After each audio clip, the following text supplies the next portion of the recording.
বা ব্যালট বাক্স দখলের চেষ্টা হলে দাঁত ভাঙা জবাবের হুঁশিয়ারি সিইসির। সরকার থেকে চাপ এলে সরে দাঁড়াবেন পদ থেকে, কোনো ষড়যন্ত্রে বানচাল হবে না ভোট, বললেন স্বরাষ্ট্র উপদেষ্টা। যারা ভোট কেন্দ্র দখল করার জন্য নিয়োগ করে বসে আছেন, বাক্স দখল করার জন্য নিয়োগ করে আছেন, তাদের স্বপ্ন ভঙ্গ হবে। যদি সরকার চাইবে তার ওনার হুকুম মতো কাজ করতে, নাসিরউদ্দিন আমাকে চেয়ারে দেখবেন না। ফেব্রুয়ারি মাসে নির্বাচন করতে আমাদের কোনো ধরনের অসুবিধা হবে না। জনগণ যেই সময় ভোটারমুখী হয়ে যাবে সেই সময় দেখবেন এইসব কিছু কেউ কোনো বাধা দিতে পারবে না। বৈষম্য কমিয়ে অধিকার প্রতিষ্ঠার সময় উগ্রবাদ চাপিয়ে দেওয়ার চেষ্টায় হতাশ বিএনপি। আমি যখন আপনার জনগণের যে বৈষম্য কমিয়ে আনতে চাই, তার আর্থিক বৈশিষ্ট্য বৈষম্য সবকে কমিয়ে আনতে চাই, ভিন্ন চিন্তা করা হচ্ছে এবং একটা উগ্রবাদ ছড়িয়ে দেওয়ার চেষ্টা করা হচ্ছে, তখন তো হতাশা আসবেই। দেখছিলেন প্রধান শিরোনাম। দুপুরের সময় সঙ্গে আছি আমি গোলাম রাব্বি এবং আমি রোজা চৌধুরী। এবার অন্যান্য শীর্ষ সংবাদ।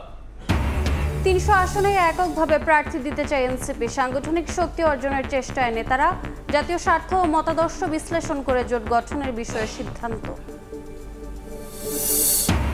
বৈদ্যুতিক শর্ট সার্কিট থেকে ফ্রিজের কম্প্রেসার বিস্ফোরণ। নারায়ণগঞ্জের সিদ্ধিরগঞ্জে নারী শিশু সহ একই পরিবারের ৯ জন দগ্ধ, সবার অবস্থায় আশঙ্কাজনক। ৩ দিনের সফরে কিছুক্ষণ পর ঢাকায় আসছেন পাকিস্তানের উপপ্রধানমন্ত্রী। কাল প্রধান উপদেষ্টার সঙ্গে বৈঠক, বেশ কয়েকটি চুক্তি ও সমঝোতা সইয়ের আশা। কাগজে কলমে আটকে প্রত্যাবাসন, ৮ বছরেও রোহিঙ্গারা ফিরতে পারেনি নিজ দেশে। আন্তর্জাতিক সম্মেলন ঘিরে ফের আশার আলো, বাংলাদেশের নিজস্ব রোড ম্যাপ তৈরির তাগিদ। এবং যুক্তরাষ্ট্রের পণ্য রপ্তানির মাধ্যমে এই শক্তিশালী হবে দেশের অর্থনীতি, আশা প্রেস সচিবের। এলডিসি গ্র্যাজুয়েশন ঘিরে ওয়াশিংটনের সঙ্গে কৌশলগত সম্পর্ক তৈরির তাগিদ।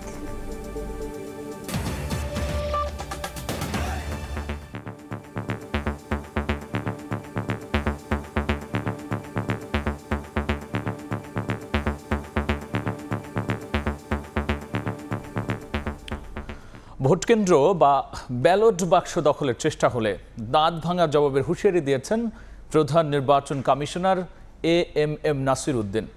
আর সরকার থেকে চাপ পেলে পদত্যাগ করবেন বলেও হুঁশিয়ারি দিয়েছেন তিনি। আর ফেব্রুয়ারিতে রমজানের আগে নির্বাচনের জোর প্রস্তুতি চলছে জানিয়ে সিইসি বলেছেন, আনুপাতিক পদ্ধতি সংবিধানে নেই, কমিশন এর বাইরে যেতে পারে না। এদিকে স্বরাষ্ট্র উপদেষ্টা বলেছেন, জনগণ নির্বাচনমুখী হলে কোনো ষড়যন্ত্র ভোট বানচাল করতে পারবে না। প্রধান উপদেষ্টার চিঠি পাওয়ার পরপরই প্রস্তুতি জোরদার করে নির্বাচন কমিশন। ইতোমধ্যে বিভিন্ন মহলে শুরু হয়েছে আলোচনা। সঠিক সময়ে ভোট হবে কিনা এ নিয়ে রাজনৈতিক দলগুলোর মধ্যে পাল্টাপাল্টি বক্তব্য। তবে প্রধান নির্বাচন কমিশনার জানালেন, ফেব্রুয়ারিতে রমজানের আগেই নির্বাচনের জন্য জোর প্রস্তুতি চলছে। বলেন, কেন্দ্র দখলের চেষ্টা হলে পুরো কেন্দ্রের ভোট বাতিল করা হবে। শনিবার সকালে রাজশাহী অঞ্চলের নির্বাচন কর্মকর্তাদের সঙ্গে মতবিনিময় সভায় একথা বলেন এএমএম নাসিরউদ্দিন। আনুপাতিক পদ্ধতি সংবিধানে নেই উল্লেখ করে বলেন, পিআর নিয়ে রাজনৈতিক বিতর্ক চলছে, এ পদ্ধতিতে ভোটের জন্য আইন পরিবর্তন করতে হবে। যারা ভোট কেন্দ্র দখল করার জন্য নিয়োগ করে বসে আছেন, বাক্স দখল করার জন্য নিয়োগ করে আছেন, তাদের স্বপ্ন ভঙ্গ হবে। আমরা অত্যন্ত কঠোর অবস্থানে থাকবো। এবার দাঁত ভাঙা জবাব দিতে হবে। তারা ঘুঘু দেখেছে, ফাঁদ দেখে নাই। এবার ফাঁদ দেখবে তারা, যারা মনে করে যে আমরা এই যে কেন্দ্র দখল করে জিতবো, বাক্স দখল করে জিতবো। পিআর পদ্ধতি তো বিভিন্ন রাজনৈতিক দল দাবি করতেছে, এটা তো আমাদের কনস্টিটিউশনে নাই। যারা বিগত নির্বাচনে অনিয়ম করেছিল তাদের এবার দায়িত্বে রাখা হবে না জানিয়ে সিইসি বলেন, বর্তমান সরকারের পক্ষ থেকে নির্বাচন নিয়ে চাপ এলে চেয়ারে থাকবেন না তিনি। ভোট জালিয়াতিতে যারা জড়িত ছিল সহোদ্যোগে, তাদেরকে তো অবশ্যই আমরা দায়িত্বে রাখবো না। আগে নির্বাচন কমিশন থেকে অনেকে চেয়েছে, আগে সরকার চেয়েছে, কিন্তু আমাদের তো এখন সেরকম কোনো সমস্যা নেই। যদি সরকার চাইবে তার ওনার হুকুম মতো কাজ করতে, নাসিরউদ্দিন আমাকে চেয়ারে দেখবেন আপনারা। এদিকে রাজধানীতে এক অনুষ্ঠানে অংশ নিয়ে স্বরাষ্ট্র উপদেষ্টা বলেন, জনগণ নির্বাচনমুখী হলে সামাজিক যোগাযোগ মাধ্যমে নেতিবাচক প্রচারণা ও কোনো ষড়যন্ত্রই নির্বাচনকে বানচাল করতে পারবে না। নির্বাচনের আগে লুট হওয়া সব অস্ত্র উদ্ধারের বিষয়েও আশাবাদী তিনি। আগে অনেক কিছু প্রকাশ করতে পারেননি, এখন আপনারা সব কিছু প্রকাশ করতে পারেন। জনগণ যেই সময় ভোটারমুখী হয়ে যাবে, পলিটিক্যাল পার্টিগুলোর জন্য ভোটারমুখী হয়ে যাবে, সেই সময় দেখবেন এই সব কিছু কেউ কোনো বাধা দিতে পারবে। এদিকে গাজীপুরে আনসার বাহিনীর প্রশিক্ষণ সমাপনী অনুষ্ঠানে অংশ নিয়ে বাহিনীর মহাপরিচালক জানান, নির্বাচনের দায়িত্ব পালনে প্রস্তুত রয়েছে 6.5 লাখ আনসার সদস্য। 6.5 লক্ষ আমাদের সদস্য পুরো সারা দেশব্যাপী নির্বাচনে মোতায়েনে থাকবে। শক্তিশালী সুবৃহৎ বাহিনী, যেটা কিনা প্রতিটা ভোট কেন্দ্রের নিরাপত্তায় মৌলিক কাজগুলো করবে। নিয়মিত প্রশিক্ষণের মাধ্যমে আনসার বাহিনীকে আরও দক্ষ করা হচ্ছে বলেও জানান মহাপরিচালক। খাদিজা স্বপ্না, সময় সংবাদ। বৈষম্য কমিয়ে অধিকার প্রতিষ্ঠার সময় উগ্রবাদ চাপিয়ে দেওয়ার চেষ্টায় হতাশ বিএনপি। দলটির মহাসচিব আরও বলেন, আওয়ামী দুঃশাসনের সমাধান রাতারাতি সম্ভব নয়। এ সময় সবাইকে দুর্নীতির ঊর্ধ্বে উঠে ভবিষ্যৎ নির্ধারণে কাজ করার আহ্বান জানান মির্জা ফখরুল ইসলাম আলমগীর। আলাদা অনুষ্ঠানে দলটির স্থায়ী কমিটির সদস্য আমির খসরু মাহমুদ চৌধুরী বলেন, যে দল জনগণের আকাঙ্ক্ষা বুঝতে ব্যর্থ হবে সেই দল আর টিকবে না। জাতীয় প্রেস ক্লাবে অর্পণ আলোক সংঘের আলোচনা সভায় যোগ দেন বিএনপি মহাসচিব মির্জা ফখরুল ইসলাম আলমগীর। বলেন, গত 15 বছরে আওয়ামী দুঃশাসনের সমাধান রাতারাতি সম্ভব নয়। বিএনপি যখন মানুষের অধিকার প্রতিষ্ঠা করতে চায়, তখন বিষয়গুলো ভিন্ন খাতে নিয়ে দেশে উগ্রবাদ চাপিয়ে দেওয়ার চেষ্টা হচ্ছে। আমি যখন আপনার জনগণের যে বৈষম্য কমিয়ে আনতে চাই, তার আর্থিক বৈশিষ্ট্য বৈষম্য সবকে কমিয়ে আনতে চাই, তখন যদি আমি দেখি যে সম্পূর্ণ ভিন্নভাবে ভিন্ন চিন্তা করা হচ্ছে এবং সেটাকে ডাইভার্ট করার চিন্তা করছে মানুষের চিন্তা ভাবনাগুলোকে, এবং একটা উগ্রবাদ ছড়িয়ে দেওয়ার চেষ্টা করা হচ্ছে, তখন তো হতাশা আসবেই। দীর্ঘদিনের অনাচার, অবিচার, নৈরাজ্য, দুর্নীতি, দুরাচার, সেগুলোকে কাটিয়ে একদিনে সুন্দর করে একটা রাষ্ট্র আমরা তৈরি করব, এটা মনে করার কোনো কারণ আছে বলে আমি মনে করি। ডিআরইউতে ফ্যাসিস্ট আমলে গণমাধ্যম, বর্তমান অবস্থা ও জনগণের প্রত্যাশা নিয়ে সেমিনারে বিএনপির স্থায়ী কমিটির সদস্য আমির খসরু মাহমুদ চৌধুরী বলেন, শেখ হাসিনা পালিয়ে যাওয়ার পর যে দল জনগণের আকাঙ্ক্ষা ধারণ করতে পারবে না, সে দল টিকবে না। শেখ হাসিনা পালিয়ে যাওয়ার পর বাংলাদেশের জনগণের মনোজগতে যে পরিবর্তন এসেছে, যে প্রত্যাশা জেগেছে, যে আকাঙ্ক্ষা জেগেছে, যে রাজনীতিবিদ এবং যে রাজনৈতিক দল সেটা বুঝতে পারবে না, ধারণ করতে পারবে না, বাংলাদেশের রাজনীতিতে আগামী দিনে তাদের জন্য কোনো জায়গা থাকবে না। এদিকে ব্রাহ্মণবাড়িয়া শহরের লোকনাথ ট্যাঙ্কের পাড়ে বিএনপির জনসভায় সিনিয়র যুগ্ম মহাসচিব রুহুল কবির রিজভী বলেন, কোনো চাঁদাবাজ, টেন্ডারবাজ বিএনপির সদস্য হতে পারবে না। যারা সমাজে অত্যন্ত গুণী মানুষ, অধ্যাপক, শিক্ষক, অফিসার, কর্মকর্তা, এরা বিএনপির সদস্য হবে। কোনো গুন্ডা, পান্ডা, সন্ত্রাসী, দখলদার, চাঁদাবাজ বিএনপির সদস্য হতে পারবে না। শেখ হাসিনা সব দিক দিয়ে দেশ ধ্বংস করেছে অভিযোগ করে ঐক্যবদ্ধ হয়ে দেশ গড়ার আহ্বান জানান বিএনপি নেতারা। মনির হোসেন, সময় সংবাদ, ঢাকা। দীর্ঘ 9 বছর পর জামালপুর জেলা বিএনপির ত্রিবার্ষিক সম্মেলনে ঢল নেমেছে নেতাকর্মীর। এ বিষয়ে বিস্তারিত জানাতে সেখান থেকে যুক্ত হচ্ছেন রিপোর্টার ওবায়দুল হক। আমরা সরাসরি যাচ্ছি সেখানে। জামালপুর শহরের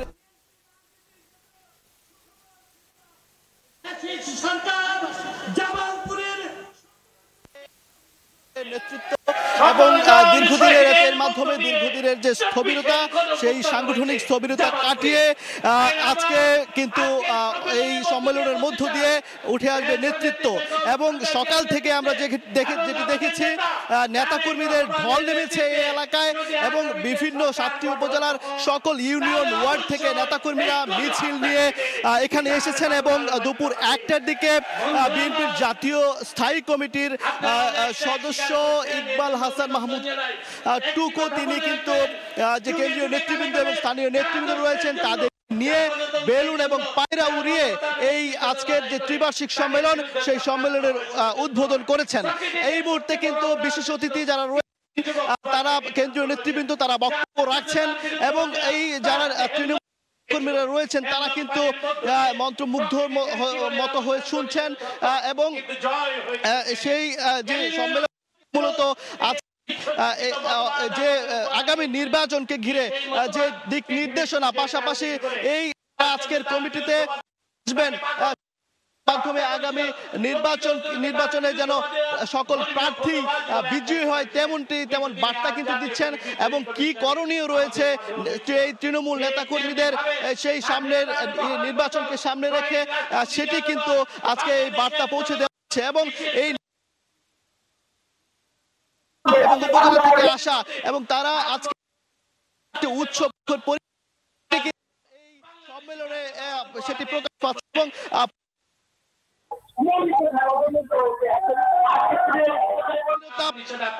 স্থবিরতার মধ্য দিয়ে কিন্তু আসলে এই তাদের যে দীর্ঘদিন সরকারে না থাকার কারণে যে স্থবিরতা ছিল সেটি কাটিয়ে উঠবে। এবং আজকে মূলত এই সম্মেলনে 1515 জন কাউন্সিলর যে ভোটের মাধ্যমে আজকের যে কমিটি সেটি কিন্তু নেতৃত্ব উঠে আসবে। তো আজকের এই সম্মেলন চলবে কিছুক্ষণ পর। এখানে প্রধান অতিথি বক্তব্য রাখবেন কেন্দ্রীয় যিনি প্রধান অতিথি রয়েছেন। তো এই ছিল সম্মেলন থেকে আমার কাছে থাকা সবশেষ খবরাখবর। বিএনপির ত্রিবার্ষিক সম্মেলনের সবশেষ নিয়ে আমরা সরাসরি ছিলাম জামালপুরে। গণপরিষদ নির্বাচনের মাধ্যমে নতুন সংবিধান প্রণয়ন না হলে এনসিপি জুলাই সনদে সই করবে না বলে জানিয়েছেন দলটির সদস্য সচিব আখতার হোসেন। রাজধানীর বাংলা মোটরে এনসিপির কেন্দ্রীয় কার্যালয়ে সংবাদ সম্মেলনে তিনি বলেন, বিদ্যমান সংবিধান অনুযায়ী ভোট হলে নাগরিক পার্টি অংশ নেবে কিনা সংশয় রয়েছে। সংস্কার প্রস্তাবনাগুলোর ব্যাপারে একমত হয়েছি, সেগুলো আসলে টেকসইভাবে বাস্তবায়ন করা সম্ভবপর হবে না। এই কারণেই যেসব বিষয়গুলোতে আমরা একমত হয়েছি এবং কমিশন সিদ্ধান্ত গ্রহণ করেছে সেগুলোকে টেকসইভাবে বাস্তবায়ন করার জন্যই গণপরিষদ নির্বাচনের মধ্য দিয়ে নতুন সংবিধান প্রণয়ন করার কোনো বিকল্প নেই। এদিকে 300 আসনেই এককভাবে প্রার্থী দিতে চায় জাতীয় নাগরিক পার্টি এনসিপি। তবে তার আগে সাংগঠনিক শক্তিমত্তা অর্জন করা দলটির মূল লক্ষ্য। আসন সমঝোতা বা জোট গঠনের সম্ভাবনাকে উড়িয়ে দিচ্ছেন না দলটির সদস্য সচিব আখতার হোসেন। এক্ষেত্রে জাতীয় স্বার্থ এবং মতাদর্শ বিশ্লেষণ করে সিদ্ধান্ত নেওয়ার কথাও বলছেন তিনি। হাসান ওয়ালির রিপোর্ট। প্রধান উপদেষ্টা নির্বাচনের সুনির্দিষ্ট তারিখ ঘোষণার পর বেশিরভাগ দলই জোরেশোরে নেমেছে নির্বাচনী মাঠে। এরই মধ্যে সমমনাদের নিয়ে জোট গঠনের ঘোষণা দিয়েছে বিএনপি। ইসলামী দল এবং অন্যদের নিয়ে জোট গঠনের চেষ্টা করছে জামায়াত। শক্তির জানান দিতে এমন বহুমাত্রিক জোটের সমীকরণ যেমন চলছে, একই সঙ্গে প্রার্থীও ঘোষণা করছে কিছু দল। গণঅভ্যুত্থানে নেতৃত্ব দেওয়া তরুণদের দল জাতীয় নাগরিক পার্টি এনসিপিও চষে বেরিয়েছে সারা দেশ। জুলাই মাসব্যাপী জেলায় জেলায় পদযাত্রা করে সারা ফেলেছে দলটি। 3রা আগস্ট শহীদ মিনারে দলীয় ইশতেহারও ঘোষণা করে এনসিপি।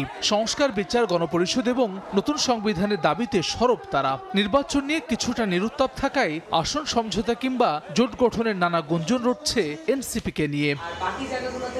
নাগরিক পার্টির এই নেতা বলছেন, ইস্যু ভিত্তিক আলোচনা হলেও কোনো দলের সঙ্গে নির্বাচন কেন্দ্রিক জোট কিংবা সমঝোতার সিদ্ধান্ত হয়নি। নিজস্ব শক্তিতে বলিয়ান হয়ে 300 আসনে একক প্রার্থী দেওয়ার পরিকল্পনা এনসিপির। যত রাজনৈতিক দলের সাথে আমাদের বৈঠক হয়েছে, এই বৈঠকগুলো নির্দিষ্ট ইস্যু ভিত্তিক এবং ইস্যু ভিত্তিক আমরা মনে করি যে কারোর সাথেই মাঠের যোগসূত্র হতে পারে। আমরা নতুন দল, আমাদের নিজস্ব বৈশিষ্ট্য থাকা প্রয়োজন। এই নির্বাচনেও আমরা আমাদের যে ক্যাপাসিটি অনুযায়ী আমাদের 300 আসনে আমরা প্রার্থী দেওয়ার জন্য প্রস্তুত। দলটির সদস্য সচিব আখতার হোসেন বলছেন, নিজস্বতা রক্ষা করে সাংগঠনিক কলেবর বৃদ্ধি এখন এনসিপির মূল লক্ষ্য। তবে জোট গঠনের সম্ভাবনা উড়িয়ে দিচ্ছেন না তিনি। জাতীয় স্বার্থ এবং মতাদর্শ বিশ্লেষণ করে সিদ্ধান্ত নেওয়ার কথা জানান আখতার। আমাদের স্বাতন্ত্র্য রক্ষা করে আমরা আমাদের সাংগঠনিক কলেবর বৃদ্ধিতে এখন কাজ করছি। আমরা চেষ্টা করছি সারা দেশের সব প্রান্তে যেন জাতীয় নাগরিক পার্টির বার্তা পৌঁছে যায়। যদি জোটের প্রয়োজনীয়তা তৈরি হয়, সেক্ষেত্রে বাস্তব পরিস্থিতি, দেশের প্রয়োজন, জাতীয় স্বার্থকে বিবেচনায় নিয়ে মতাদর্শগত বিষয়গুলোর বিশ্লেষণ করেই আমরা তখন হয়তো জোট গঠনের মতো পরিস্থিতি যদি তৈরি হয়, সেদিকে আমরা তখন অগ্রসর হতে পারি। নির্বাচন কমিশনের নিবন্ধনের জন্য প্রাথমিকভাবে যোগ্য বলে বিবেচিত হয়েছে এনসিপি। প্রতীক হিসেবে শাপলা চেয়েছে 24-এর গণঅভ্যুত্থানের প্রধান মুখ নাহিদ ইসলামের নেতৃত্বাধীন দলটি, যদিও এ বিষয়ে চূড়ান্ত সিদ্ধান্ত আসেনি। হাসান ওয়ালি, সময় সংবাদ, ঢাকা। ডাকসু নির্বাচনের প্রার্থিতা স্থগিত হওয়াদের আপিলের শেষ দিন আজ। যাচাই বাছাইয়ের পর কাল জানানো হবে চূড়ান্ত সিদ্ধান্ত। এদিকে উপাচার্য বলেছেন, সুষ্ঠু নির্বাচন আয়োজনের চ্যালেঞ্জ নিতে প্রস্তুত বিশ্ববিদ্যালয় প্রশাসন। শনিবার সকাল 11টা পর্যন্ত 28 জন প্রার্থী মনোনয়নপত্র সংশোধনের আবেদন করেছেন বলে জানিয়েছেন ডাকসুর চিফ রিটার্নিং অফিসার অধ্যাপক ডক্টর জসিমউদ্দিন। জানান এখন পর্যন্ত প্রার্থীদের আচরণবিধি লঙ্ঘনের অভিযোগ। এদিকে ঢাকা বিশ্ববিদ্যালয় উপাচার্য বলেছেন, ডাকসু নির্বাচনের পরিবেশ এখন পর্যন্ত ঠিক আছে। প্রাথমিক তালিকা অনুযায়ী এবার ডাকসুতে সহ সভাপতি পদে 48 জন, সাধারণ সম্পাদক 19 জন এবং সহ সাধারণ সম্পাদক 28 জন প্রার্থী বৈধ হিসেবে গণ্য হয়েছেন।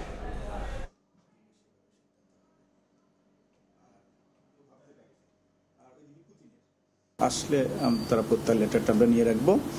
আমরা 25 তারিখে কোনো এক সময় বসে তাদের প্রত্যাহারের সময়ের পরে বসে আমরা প্রত্যাহারগুলো বাদ দিয়ে আমরা পুনরায় চূড়ান্ত প্রার্থী তালিকা আমরা 26 তারিখে সকালে প্রকাশ করব। সমস্যা আসছে, সমাধানের চেষ্টা করে যাচ্ছি। এখন পর্যন্ত আমাদের ছাত্র সংগঠনগুলো যে আচরণ করেছে তাতে আমরা আশাবাদী। অনেক রকম তাদের নিজস্ব মতভেদ মতানৈক্য থাকা সত্ত্বেও বড় দাগে তারা ডাকসুতে অংশ নিচ্ছে। এই মুহূর্তে ঢাকা বিশ্ববিদ্যালয় ক্যাম্পাসে আছেন রিপোর্টার শফিকুজ্জামান রুবেল। এ বিষয়ে সবশেষ জানতে সরাসরি যাচ্ছি তার কাছে। ঢাকা বিশ্ববিদ্যালয়ের ছাত্র সংসদ নির্বাচন ডাকসুর ভিপি পদপ্রার্থী ছাত্রদল সমর্থিত আবিদুল ইসলাম খান কিছুক্ষণ আগে অমর 21 হলে তিনি এসেছেন। এখানে যারা সাধারণ শিক্ষার্থী রয়েছে, যারা ভোটার রয়েছে, আসলে আপনারা জানেন যে আনুষ্ঠানিক প্রচারণা এখনও শুরু হয়নি। জাস্ট তিনি এখানে এসেছেন, কুশল বিনিময় হচ্ছে। আমরা দেখছি তিনি ভেতরে রয়েছেন, বাহিরে অনেক যারা সাধারণ শিক্ষার্থী তারা রয়েছেন। আপনারা জানেন যে আজকে যে ডাকসুর নির্বাচনের যেই কার্যক্রম, সেই কার্যক্রমের মধ্যে আজকে কিন্তু যেই মনোনয়নপত্রগুলো স্থগিত করা হয়েছিল, সেই মনোনয়নপত্রগুলোর বৈধতা যাচাইয়ের জন্য কিন্তু আপিলের শেষ দিন। এবং আমরা জানি যে সকাল থেকে দুপুর নাগাদ মোট 28 জন তারা প্রার্থিতা যাচাই বাছাইয়ের জন্য কিন্তু আপিল করেছেন তাদের বৈধতা পাওয়ার জন্য। এছাড়া আপনারা জানেন এখন পর্যন্ত 462 জন যে প্রার্থী চূড়ান্ত বলা হয়েছে প্রাথমিকভাবে, যদিও 26 তারিখে কিন্তু সব যাচাই বাছাই শেষে সকল প্রার্থীদের একটি চূড়ান্ত তালিকা প্রকাশ করা হবে। কিন্তু এখন পর্যন্ত আমরা জানি যে 462 জন যে প্রার্থী, সেই প্রার্থীর মধ্যে 48 জন কিন্তু ইতিমধ্যেই আপনারা জানেন যে ভিপি পদে বিভিন্ন প্যানেলে কিন্তু তারা লড়বেন। এছাড়া আরও যারা প্রার্থী রয়েছেন বিভিন্ন পদে কিন্তু লড়বেন। সকলেই কিন্তু অপেক্ষা করছেন, কেননা 26 তারিখের পরেই মূলত আনুষ্ঠানিক প্রচারণা শুরু হবে। এখন পর্যন্ত কোনো ধরনের প্রচারণা যাতে না করা হয় সেজন্য কিন্তু কঠোর আচরণবিধি প্রশাসনের পক্ষ থেকে কিন্তু বলা হয়েছে। আপনারা জানেন যে আজকে এই ঢাকা ইউনিভার্সিটি উপাচার্য তিনি কিন্তু ডাকসুর নির্বাচনের বিষয়ে কথা বলেছেন। তিনি জানিয়েছেন যে এখন পর্যন্ত যা পরিস্থিতি তাতে তিনি সন্তুষ্ট। তিনি সকল স্টেক হোল্ডারদের সাথে, সংশ্লিষ্ট সকলের সাথে তিনি কথা বলছেন, আলোচনা করছেন। এখন পর্যন্ত তিনি সন্তুষ্ট, তবে তার হাত ততক্ষণ পর্যন্ত থাকবে যতক্ষণ পর্যন্ত না তাকে সহযোগিতা করা হবে। যদি অসহযোগিতা করা হয় তিনিও সবাইকে ডেকে বলে দিবেন। তো এখন পর্যন্ত সুশৃঙ্খলভাবেই কিন্তু এই অত্যন্ত গুরুত্বপূর্ণ এবং বহুল আলোচিত প্রত্যাশিত ডাকসু নির্বাচনের কার্যক্রম চলছে। আর একদিন পরেই 26 তারিখে যখন ঘোষণা আসবে তখন আনুষ্ঠানিক প্রচারণা শুরু হবে। তো সব মিলে ডাকসুর বৈদ্যুতিক শর্ট সার্কিট থেকে ফ্রিজের কম্প্রেসার বিস্ফোরণে মুহূর্তেই ছিন্ন ভিন্ন হয়ে যায় সবকিছু। নারায়ণগঞ্জের সিদ্ধিরগঞ্জে আগুনে দগ্ধ হয়েছেন নারী শিশু সহ একই পরিবারের 9 জন। জাতীয় বার্ন প্লাস্টিক সার্জারি ইনস্টিটিউটে ভর্তি বেশিরভাগের অবস্থাই আশঙ্কাজনক বলে জানিয়েছেন চিকিৎসক। ঘরে ছড়িয়ে ছিটিয়ে পড়ে আছে পোড়া জিনিসপত্র। দগ্ধ হয়ে হাসপাতালের বেডে কাতরাচ্ছেন একই পরিবারের 9 জন। শনিবার ভোররাত 4টার আগে নারায়ণগঞ্জের সিদ্ধিরগঞ্জের এই বাসায় বিকট শব্দে বিস্ফোরণ হয়। মুহূর্তে ছিন্ন ভিন্ন হয়ে যায় সবকিছু।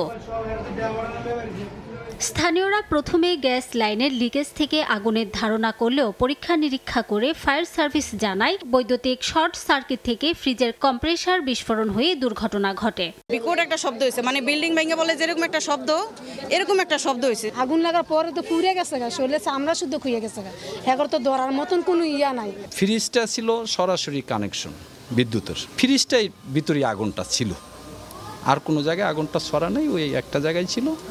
তো আমরা আগুনটা নির্বাপন করি, পরে দেখি ওখানে কোনো গ্যাসের কোনো আলামত নাই।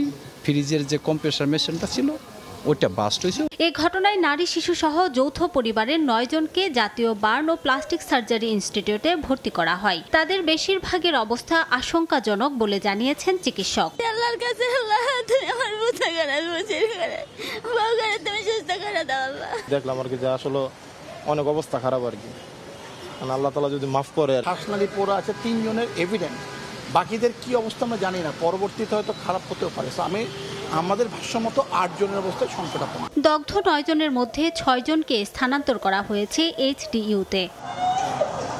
সময় সংবাদ, নারায়ণগঞ্জ। এদিকে দিনাজপুরে গ্যাস সিলিন্ডার লিকেজ থেকে বিস্ফোরণে 3 জন দগ্ধ হয়েছেন। সকালে শহরের গোলাবাগ এলাকার একটি বাসায় রান্নার কাজে ব্যবহৃত সিলিন্ডার থেকে গ্যাস লিকেজ হয়ে হঠাৎ আগুন ধরে যায়। এতে ঘরে থাকা 3 জন দগ্ধ হন। খবর পেয়ে ফায়ার সার্ভিস কর্মীরা ঘটনাস্থলে পৌঁছে ওই আগুন নিয়ন্ত্রণে আনে।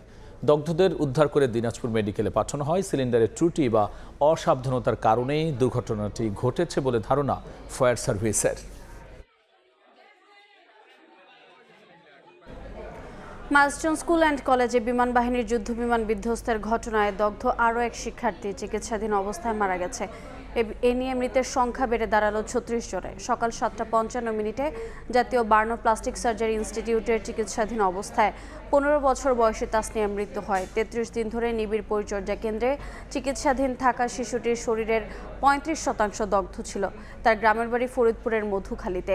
21 জুলাই রাজধানীর মাইলস্টোন স্কুলে বিমান বাহিনীর যুদ্ধ বিমান বিধ্বস্তের ঘটনায় দগ্ধ হয়ে বার্ন ইনস্টিটিউটে ভর্তি হয়েছিল তাসনিয়া। মুন্সিগঞ্জ জেনারেল হাসপাতালে সাংবাদিক বিভু রঞ্জন সরকারের মরদেহের ময়নাতদন্ত সম্পন্ন হয়েছে।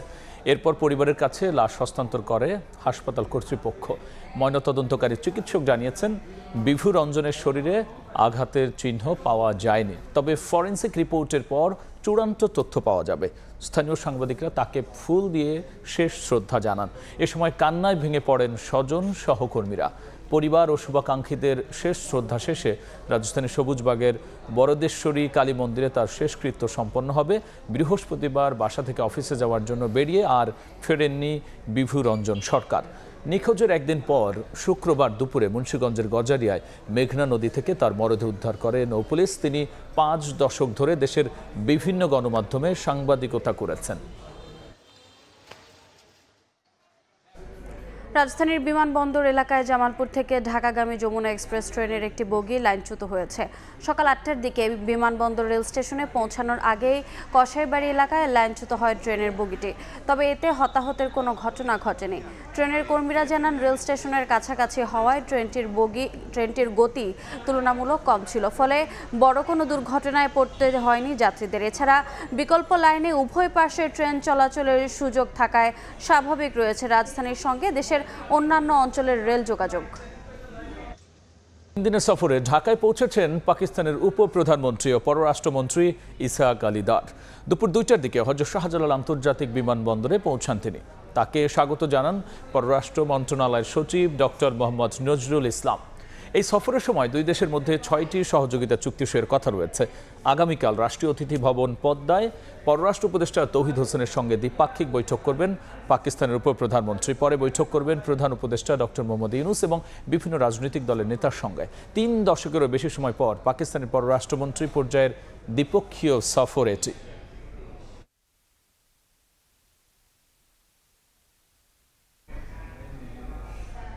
এই মুহূর্তে হযরত শাহজালাল আন্তর্জাতিক বিমানবন্দরের সামনে আছেন সহকর্মী মুরসালিন হক জুনায়েদ। সরাসরি যাচ্ছে তার কাছে। জুনায়েদ, 3 দিনের সরকারি সফরে কিছুক্ষণ আগেই বাংলাদেশে অর্থাৎ রাজধানী ঢাকার হযরত শাহজালাল আন্তর্জাতিক বিমানবন্দরে বিশেষ ফ্লাইটে করে অবতরণ করেছেন পাকিস্তানের উপপ্রধানমন্ত্রী এবং পররাষ্ট্রমন্ত্রী ইসহাক দার। এবং ঠিক এখন থেকে 2-3 মিনিট সময় আগেই কিন্তু তিনি বিমানবন্দর ছেড়েছেন। তিনি উঠছেন রাজধানীর হোটেল ইন্টারকন্টিনেন্টালে, সেই উদ্দেশ্যে তিনি চলে গেছেন। এবং এখন পর্যন্ত যে বিষয়টি বাংলাদেশ এবং পাকিস্তান অর্থাৎ দুই দেশের মাধ্যমে যে খবরটুকু এখন পর্যন্ত জানা গিয়েছে যে চুক্তি এবং সমঝোতার স্মারক সহ সই হওয়ার সংখ্যা রয়েছে প্রায় 6 থেকে 7টি এবং ইসহাক দার এই যে তার 3 দিনের সফর, এই সফরে তিনি পররাষ্ট্র উপদেষ্টা, প্রধান উপদেষ্টা, রাজনৈতিক দলের নেতৃবৃন্দ সহ বেশ কিছু গুরুত্বপূর্ণ বৈঠকও কিন্তু করবেন। 6 থেকে 7টি যেই চুক্তি এবং সমঝোতা স্মারকের কথা বলা হচ্ছে তার মধ্যে সবচেয়ে গুরুত্বপূর্ণ যে বিষয়টি সেটি কিছুদিন আগেই অর্থাৎ গেল সপ্তাহের শেষ নাগাদ প্রধান উপদেষ্টার যে প্রেস উইং অর্থাৎ অন্তর্বর্তী সরকারের প্রেস সচিব শফিকুল আলম তিনি জানিয়েছিলেন যে দুই দেশের যে কূটনীতিক এবং গুরুত্বপূর্ণ যে ব্যক্তিরা রয়েছেন তাদের ভিসাবিহীন দুই দেশের যে সফর, সেই সফরের ক্ষেত্রে ভিসার যে নবায়ন বা ভিসা নেয়ার যে বিষয়টি রয়েছে সেটির অবলোপন করা হবে, অর্থাৎ ভিসা ছাড়াই দুই দেশের কূটনীতিক এবং গুরুত্বপূর্ণ ব্যক্তিরা উভয় দেশে যাতায়াত করতে পারবেন। এই বিষয়টি যে গুরুত্বপূর্ণ বহন করছে, কেননা এই দীর্ঘ একটি সময় ধরে কিন্তু বাংলাদেশ এবং পাকিস্তানের মধ্যকার যে দ্বিপাক্ষিক সম্পর্ক সেটি একটি শীতল পরিস্থিতিতে রয়েছে। এছাড়াও আরও বেশ কিছু বিষয় রয়েছে এই এমওইউর যেই বিষয়গুলো আছে তার মধ্যে অন্যতম যেই বিষয় এখন পর্যন্ত জানা গেছে যে চূড়ান্ত হওয়া এমওইউগুলো হচ্ছে দুই দেশের বাণিজ্য বিষয়ক জয়েন্ট ওয়ার্কিং গ্রুপ গঠন, সংস্কৃতি বিনিময়, দুই দেশের মধ্যে ফরেন সার্ভিস একাডেমি সহ আরও বেশ কিছু সমঝোতা স্মারকেরও কিন্তু বিষয় রয়েছে। আজকের দিনে ইসহাক দারের গুরুত্বপূর্ণ কোনো শিডিউল নেই, আগামীকাল সকাল থেকেই তিনি দ্বিতীয় দিনের ব্যস্ততম সূচি পার করবেন। এই ছিল এখন পর্যন্ত আন্তর্জাতিক বিমানবন্দর থেকে সবশেষ। সরাসরি যুক্ত ছিলাম হযরত শাহজালাল আন্তর্জাতিক বিমানবন্দরে। বাংলাদেশে আশ্রয় নেওয়ার 8 বছর পেরুলেও এখনও একজন রোহিঙ্গাও ফিরতে পারেননি নিজ দেশে। রাখাইনের নিয়ন্ত্রণ এখন আরাকান আর্মির হাতে, যা প্রত্যাবাসনের পথ আরও কঠিন করে তুলেছে। বিশেষজ্ঞরা তাই বলছেন প্রত্যাবাসন নিয়ে বাংলাদেশের উচিত স্পষ্ট রোডম্যাপ তৈরি করা। মোহাম্মদ ফরাজের ক্যামেরায় সুজাউদ্দিন রুবেলের রিপোর্ট। গুলিবিদ্ধ হয়ে পা হারান হাফেজ আহমদ। রাখাইনের শিকদার পাড়া গ্রামে সেনা অভিযানের ভয়াবহতা আজও তাড়া করে তাকে। প্রাণ বাঁচাতে স্ত্রী সন্তান নিয়ে পাড়ি জমান বাংলাদেশে, কিন্তু বেঁচে ফিরলেও গেল 8 বছরে ফেরা হয়নি স্বদেশে।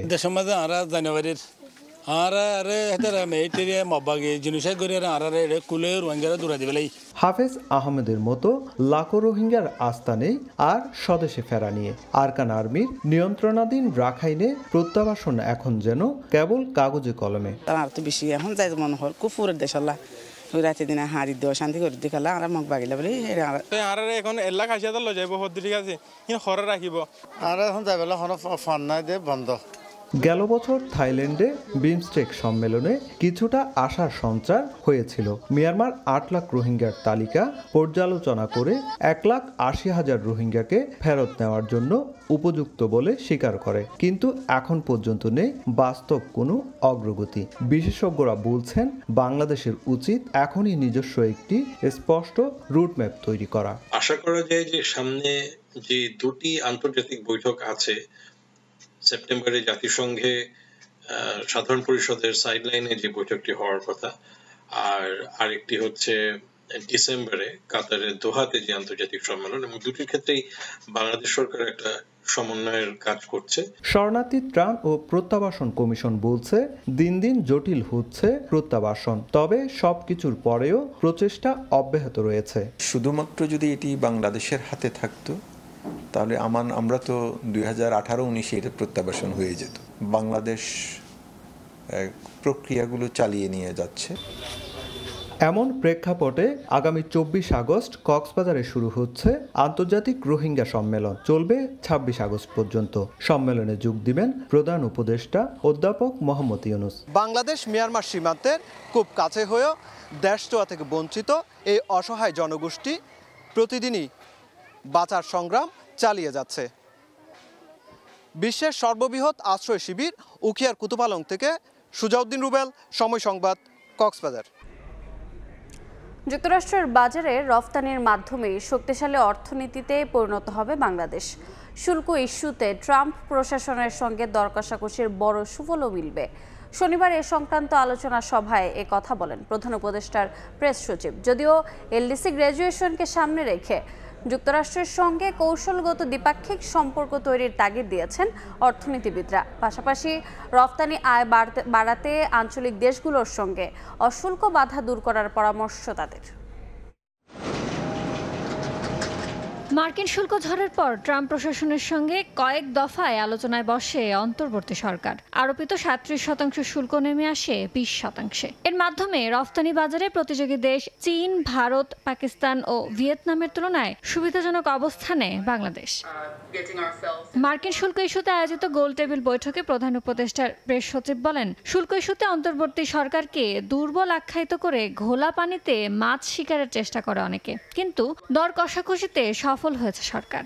এমন কোনো দেশ নাই যারা প্রসপারাস এবং রিচ ন্যাশন হয়েছেন এক্সপোর্ট লেড গ্রোথের মাধ্যমে, আর এক্সপোর্টটা মূল ডেস্টিনেশন ছিল ইউএসএ।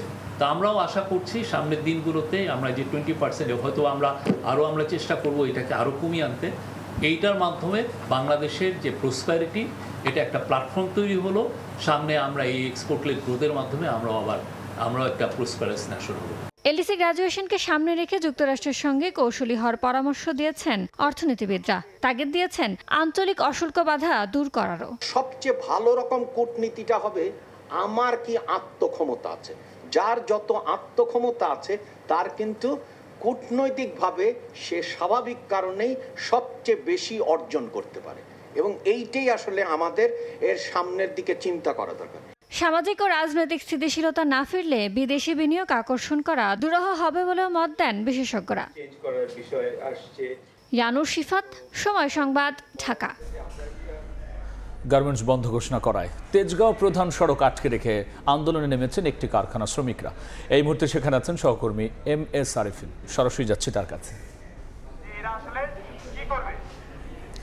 তৈরি পোশাক উৎপাদনকারী এবং রপ্তানিকারী প্রতিষ্ঠান পশ গার্মেন্টস, যে গার্মেন্টসটি আসলে তেজগাঁয়ে অবস্থিত, এই গার্মেন্টসটি হঠাৎ করে বন্ধের ঘোষণায় আজকে সকাল থেকেই কিন্তু এই গার্মেন্টসের প্রায় 1200 শ্রমিকরা রয়েছেন তারা কিন্তু সকাল থেকেই এই গার্মেন্টসের সামনে অবরোধ করছেন। এবং তারা যেমনটি জানিয়েছেন যে তারা কোনো ধরনের বিজ্ঞপ্তি ছাড়াই আজকে সকালবেলা তারা তাদের কর্মক্ষেত্রে যোগ দিতে এসে তারা দেখেন যে এই গার্মেন্টসটিতে তালা ঝুলছে, এবং তারা এতে আশঙ্কা প্রকাশ করেন যে এই গার্মেন্টসটি আসলে পরবর্তীতে খোলা হবে কিনা। এই কারণে তারা সকাল 10টা নাগাদ কিন্তু তেজগাঁয়ের প্রধান সড়ক অবরোধ করেন, এবং 10টা থেকে 1টা পর্যন্ত তারা এই সড়কটি অবরোধ করে রাখেন। এবং তারা সকালবেলা এসেই দেখেন যে গার্মেন্টসের সামনে জলকামান সহ বিপুল সংখ্যক আইনশৃঙ্খলা রক্ষাকারী বাহিনী মোতায়েন ছিল, এবং তারা দেখছিলেন যে এই কারখানাটি থেকে যেন কোনো ধরনের সরঞ্জামাদি বের করে নিয়ে না যাওয়া হয়। এই কারণে কিন্তু তারা প্রশাসনের সঙ্গে আলোচনা করেন, এবং প্রশাসন তাদেরকে আশ্বাস দেন যে কোনো ধরনের সরঞ্জামাদি কারখানাটি থেকে বের করে নিয়ে যাওয়া হবে না। এবং এই আশ্বাসের বিপরীতেই কিন্তু তারা প্রধান সড়ক ছেড়ে এই মুহূর্তে কিন্তু তারা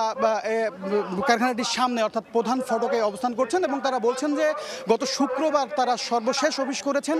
তারা জানতে পারেননি যে পরদিন সকালবেলা এসে তারা কর্মক্ষেত্রে যোগ দেওয়ার আগে এই তাদের কারখানাটি বন্ধ দেখতে পাবেন। এবং তারা বলছেন যে এই কারখানাটিতে প্রায় 1200 শ্রমিক রয়েছে, যারা 15 থেকে 20 বছর ধরে আসলে এই কারখানাটিতে কাজ করছেন। তাদের বিভিন্ন দেনা পাওনা রয়েছে, যেগুলো বকেয়া রয়েছে, সে ধরনের তাদের পাওনা বকেয়া পরিশোধ করা ছাড়াই কিন্তু কোনো ধরনের বিজ্ঞপ্তি ছাড়া কিংবা পূর্বানুমতি ছাড়াই কিন্তু এই কারখানাটি বন্ধ করে দেওয়া হয়। এবং আজকে তারা যেমনটি বলছেন যে কিছুক্ষণ আগেই বিজিএমইএর থেকে কর্তৃপক্ষ এসেছিল, এবং তারা এসে আশ্বাস দিয়েছে যে আগামীকাল বিকাল 3টার মধ্যে আসলে এই কারখানাটির ব্যাপারে সুরাহা করা হবে। যদিও কর্মীরা বলছেন যে তারা এই আশ্বাসে আসলে খুব একটা স্বস্তি দিতে পারছেন না, কারণ তারা মনে করছেন যে এই কারখানাটি বন্ধ করার মধ্য দিয়ে এইখান থেকে সরঞ্জামাদি বের করে নিয়ে যাওয়া হতে পারে। এই কারণে তারা এই মুহূর্তে কিন্তু তারা এখানে পাহারারত অবস্থায় রয়েছেন, এবং তারা আগামীকাল সকালে আবারও কিন্তু এই অবরোধ কর্মসূচি তারা পালন করবেন বলেই আমাদেরকে জানিয়েছেন। তো তেজগাঁ থেকে এই মুহূর্তে আমার কাছে ছিল সবশেষ খবরগুলো।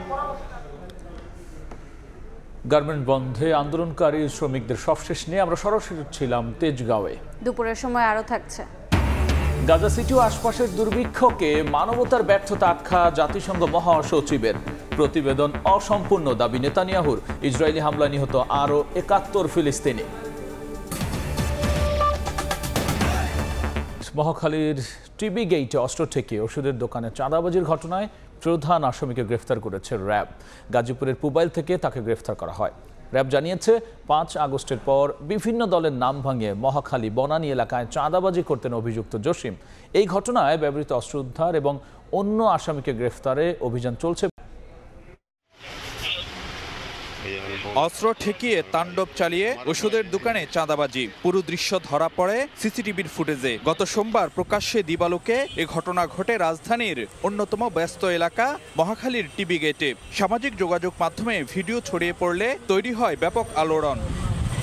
চাঞ্চল্যকর চাঁদাবাজির এই ঘটনার প্রধান আসামি জসিম উদ্দিনকে শুক্রবার সন্ধ্যায় গাজীপুরের পুবাইল থেকে গ্রেফতার করেছে র্যাব। শনিবার সকালে র্যাব এক কার্যালয়ে সংবাদ সম্মেলনে ব্যাটালিয়ন অধিনায়ক জানান, জীবননাশের ভয় দেখিয়ে 10,000 টাকা চাঁদা নেওয়ার কথা স্বীকার করেছেন জসিম। গত 18 আগস্ট 2025 তারিখ সকালে অস্ত্রসহ মোটরসাইকেল যোগে টিবি গেট এলাকায় যান এবং চাঁদপুর ড্রাগ হাউস নামক ফার্মেসি হতে প্রকাশ্য দিবালোকে উক্ত পিস্তল ঠেকিয়ে জীবননাশের ভয় দেখিয়ে 10,000 টাকা চাঁদা নিয়ে মোটরসাইকেল যোগে পালিয়ে যায়। পেশায় পানি ব্যবসায়ী জসিমের উল্লেখযোগ্য রাজনৈতিক পদপদবি নেই, তবে 5 আগস্টের পর থেকে বিভিন্ন দলের নাম ভাঙিয়ে চাঁদাবাজি করে আসছেন। পানি ব্যবসায়ী হলেও জুলাই অভ্যুত্থানের পরবর্তী সময়ে বিভিন্ন দলের নাম ভাঙিয়ে অধিক আয়ের আশায় দীর্ঘদিন যাবৎ তারা মহাখালী বনানীতে চাঁদাবাজি করে আসছে।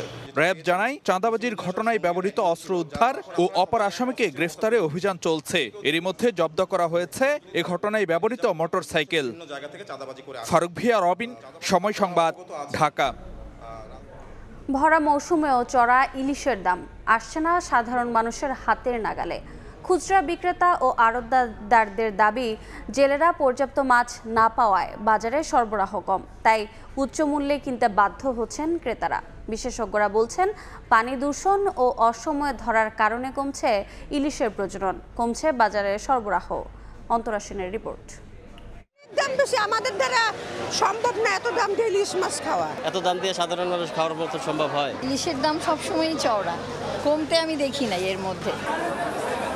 ভরা মৌসুমেও ইলিশের আকাশ ছোঁয়া দামে এভাবেই ক্ষোভ প্রকাশ করেন ক্রেতারা। অনেকটা তিক্ত অভিজ্ঞতায় সুস্বাদু এই মাছ না কিনেই ফিরে যান বাজারে আসা অনেক ক্রেতা।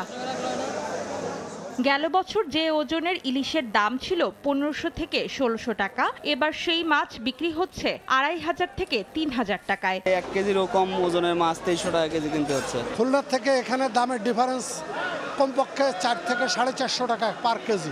বেশ দরদাম করে 2300 টাকা দিয়ে 900 গ্রামের এক পিস ইলিশ কিনেছেন এই ক্রেতা। 2220 টাকা দিয়ে কেনা এই মাছের সব খরচ বাদ দিয়ে বিক্রেতার লাভ মাত্র 50 টাকা। এমন দাবি করে খুচরা ব্যবসায়ী বলছেন, দাম বাড়তির বাজারে বেচা বিক্রিতেও মন্দায় পড়েছেন তারা। আমরা তো মাছ বিছে পাই না, দাম দিয়ে কিনে আনছি। আরো দেখালে আমরাও মাছটা কম পাই। ব্যবসা দামের জন্য খারাপ, দাম কম তো ব্যবসা ভালো হইতো। বর্ষা মৌসুমেও কেন চড়া ইলিশের দাম? কারওয়ান বাজারের আড়তদাররা জানান, পর্যাপ্ত মাছ মিলছে না জেলেদের জালে, তাই চাহিদা মতো যোগান না থাকায় বেশিরভাগ ভোক্তার নাগালে আসছে না ইলিশের দাম। নদীতে মাছ না, এই জন্য দাম একটু বেশি। 1 কেজি 1200-1300 গ্রাম, এটা 2400 টাকা কেজি। 1.5 কেজি 2700-2800, 1 কেজি এটা হলো আমরা 2200 টাকা কেজি। অরিজিনালটা নদীটা পাইকারি, সব পাইকারি। নদীতে না থাকলে পাবে কোথেকে? আমাকে যখন অভিযানটা দেয় ওই টাইমে মন করে 12 তলার মাছ ধরে নিয়ে যায়। আমরা তো লক্ষ লক্ষ কোটি কোটি টাকা দাদন দিয়েছি, মাছ পাইতেছি না। কিন্তু যেই বর্তমানে 10 লাখ 15 লাখ টাকার মাছ বেশি, 4 লাখ 5 লাখ টাকার মাছ বেশি।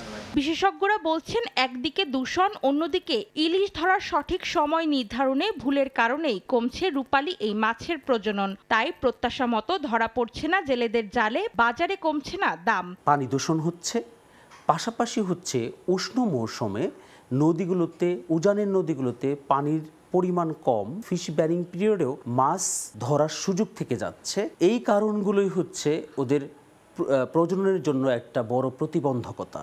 দেশে ইলিশের উৎপাদন সংকট কাটাতে ভারত ও বাংলাদেশে একই সময়ে নিষেধাজ্ঞা দেওয়ার দাবি মৎস্য বিশেষজ্ঞদের।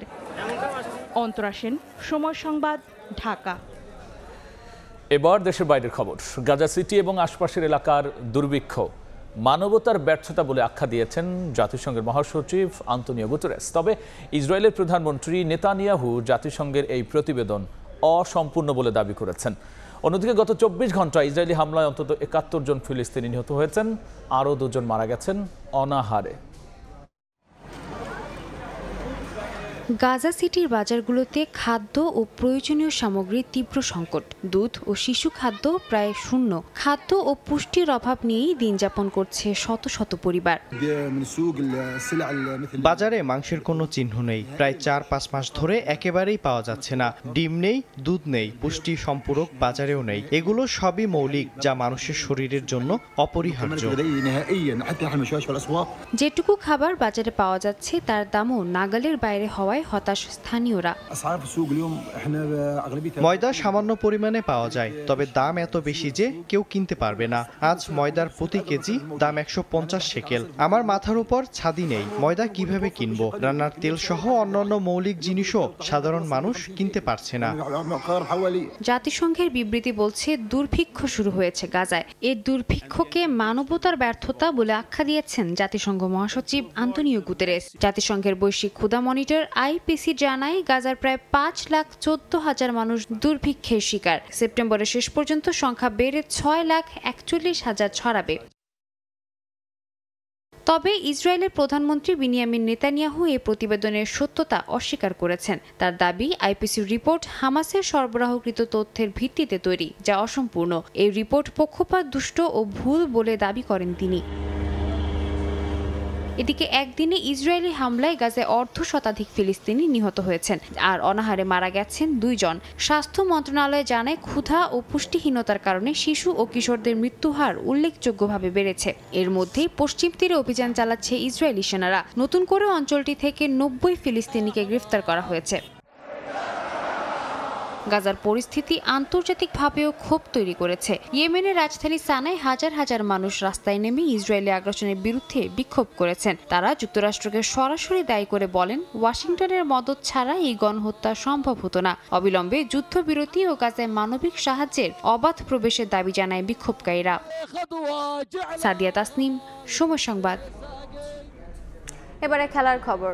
বিসিবি নির্বাচন নিয়ে সরগরম ক্লাব পাড়া। কাল বসতে যাচ্ছে ঢাকার সব ক্লাব। জানা গেছে, পরবর্তী নির্বাচন থেকে নাম সরিয়ে নেওয়া বিসিবি পরিচালক মাহবুবুল আলমকে আসন্ন নির্বাচনী মাঠে দেখতে যাচ্ছে Dhaka cricket club organisers association. Ad hoc committee নয়, বরং দ্রুত নির্বাচনের দাবি করা হবে সংস্থাটির পক্ষ থেকে। সময় যত ঘনিয়ে আসছে, ক্রিকেট ছাপিয়ে নির্বাচক কেন্দ্রিক আলোচনা বাড়ছে বিসিবিতে। অক্টোবরের শুরুর দিকে শেষ হচ্ছে বর্তমান কমিটির মেয়াদ। নিয়মানুযায়ী এই বোর্ডই নির্বাচন দিয়ে পরবর্তী কমিটির হাতে হস্তান্তর করার কথা দায়িত্ব। জাতীয় দলের ব্যস্ততা এশিয়া কাপের প্রস্তুতি নিয়ে। এ দল এখন অস্ট্রেলিয়ায় আছে নারী বিশ্বকাপ প্রস্তুতি চলমান অনূর্ধ্ব-19 বিশ্বকাপের। এর মাঝেই বিসিবিকে কাজ করতে হবে নির্বাচন নিয়ে। যদিও এখন পর্যন্ত বোর্ডের তোড়জোড় দেখা না গেলেও নির্বাচনের সম্ভাব্য প্রার্থী হবেন যারা, তারা চালিয়ে যাচ্ছেন কার্যক্রম। কাউন্সিলরদের সঙ্গে নিয়মিত রাখছেন যোগাযোগ। প্যানেল গঠনে বিভিন্ন পক্ষ কাজ করছেন অংশীজনদের সঙ্গে। এর মাঝে আলোচনায় দীর্ঘ 25 বছর ধরে বোর্ডে থাকা পরিচালক মাহবুবুল আনাম ইতোমধ্যে ঘোষণা দিয়েছেন আসন্ন নির্বাচনে প্রার্থিতা করবেন না। তাতেই নির্বাচনের সমীকরণ ঘুরে গেছে। ধারণা করা হচ্ছিল পরিচালক হিসেবে নির্বাচিত হলে পরবর্তী সভাপতি হবেন এই বর্ষিয়ান সংগঠক। হঠাৎ কেন তিনি নাম সরিয়ে নিলেন নির্বাচন থেকে, সেটা নিয়েও আছে প্রশ্ন। কোনো চাপের কারণে কি এই সিদ্ধান্ত নিয়েছেন? বিসিবিতে মাহবুবুল আনাম অধ্যায় একেবারে শেষ বলার সুযোগ নেই। জানা গেছে তাকে কেন্দ্র করে তৈরি হয়েছে নতুন মোড়। এক হয়েছে ক্লাবগুলো। রোববার Dhaka cricket club organisers association বসতে যাচ্ছে একসঙ্গে, যেখান থেকে সম্মিলিতভাবে অনুরোধ করা হবে মাহবুবুল আনামকে নির্বাচনে অংশ নেয়ার। গুঞ্জন উঠেছে এই বোর্ডের মেয়াদ পূর্তির পর নির্বাচন আয়োজনের জন্য গঠন করা হবে অ্যাডহক কমিটি। অনেকে আশঙ্কা করছেন এই কমিটি দীর্ঘায়িত করতে পারে নির্বাচনী প্রক্রিয়া। জানিয়ে ক্ষোভ আছে ক্লাব কর্তাদের। তাদের চাওয়া আমিনুল ইসলাম বুলবুল নির্ধারিত সময়ই দেবেন নির্বাচন, যাতে বজায় থাকে গণতান্ত্রিক ধারা। তবে রোববার অনুষ্ঠিত হতে যাওয়া ঢাকা ক্রিকেট ক্লাব অর্গানাইজার্স অ্যাসোসিয়েশনের মিটিং শেষেই জানা যাবে আদতে কোন দিকে মোড় নেয় আসন্ন বিসিবি নির্বাচনী উত্তাপ। তারেক হাসান শিমুল, সময় সংবাদ, ঢাকা। এ পর্যায়ে শীর্ষ সংবাদগুলো জানিয়ে দিচ্ছে আরো একবার। কেন্দ্র দখলের চেষ্টা হলে দাঁত ভাঙা জবাবের হুঁশিয়ারি সিইসির। সরকার থেকে চাপ এলে সরে দাঁড়াবেন পদ থেকে। কোনো ষড়যন্ত্রে বানচাল হবে না ভোট, বললেন স্বরাষ্ট্র উপদেষ্টা।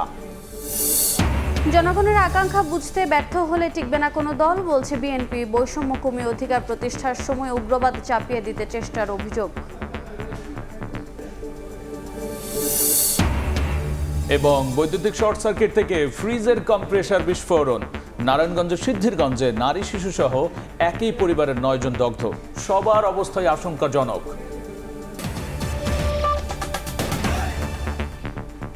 এই ছিল দুপুরের সময়। সঙ্গী থাকুন সময়।